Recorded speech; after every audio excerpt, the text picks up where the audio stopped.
It was the winter of 2022 when I took a house-sitting job for a friend's parents in rural Pennsylvania. They were spending the holidays in Florida and needed someone to watch the place for a week. It was a 2-story farmhouse surrounded by woods, quiet and isolated. Honestly, it sounded like the perfect escape. I brought my laptop, a few books, and enough snacks to survive a blizzard. The first 3 nights were uneventful. Cold, boring, peaceful. I spent most of my time reading and watching TV. The house creaked a little, but nothing that stood out. That changed on the 4th night. I went to bed around midnight. It had just started snowing, tiny flakes falling against the windows. I left the bedroom door cracked open and kept the hallway light on. Just a habit.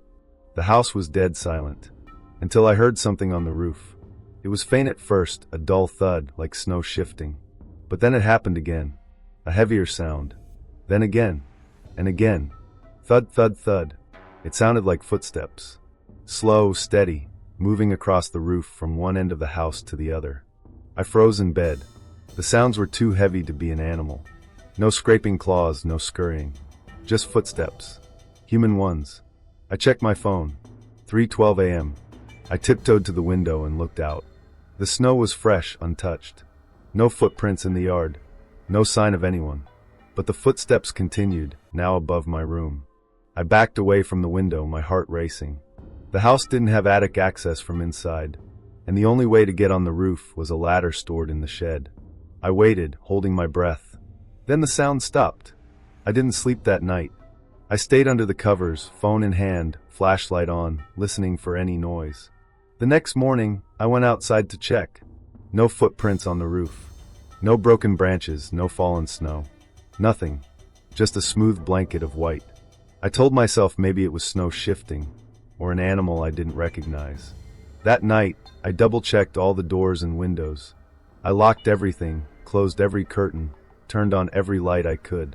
But again, around 3 a.m., the footsteps came back. Only this time, they didn't stay on the roof.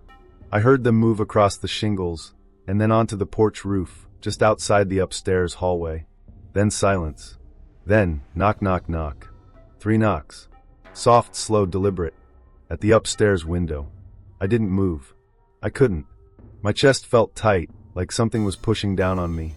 I turned my head slowly toward the window, but the curtain was shut. I wanted to get up, to pull it back, but my legs wouldn't move. The knocking came again. Knock. Knock. Knock. This time louder. Not angry, not rushed. Just patient. Then silence again. I finally worked up the nerve to get out of bed and yank the curtain aside. No one was there. But in the snow outside the window, on the tiny ledge of the porch roof, I saw footprints. Clear, deep, human footprints. No handprints. No ladder.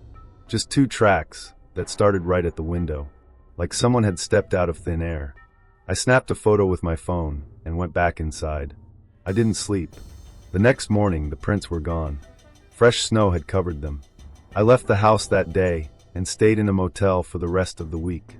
I sent the owners a message saying there was a small leak in the ceiling, just so I wouldn't seem paranoid. They didn't ask questions. A few days after they returned, the mom called me. She sounded unsettled. She said, "Hey, strange question. Did you notice anything weird about the upstairs window while you were here?" I asked her why. She said, "Because we found 3 small handprints on the inside of the glass. Very faint, like from someone with wet fingers." I didn't know what to say. She paused, then added, "And the weird thing is they were facing outward,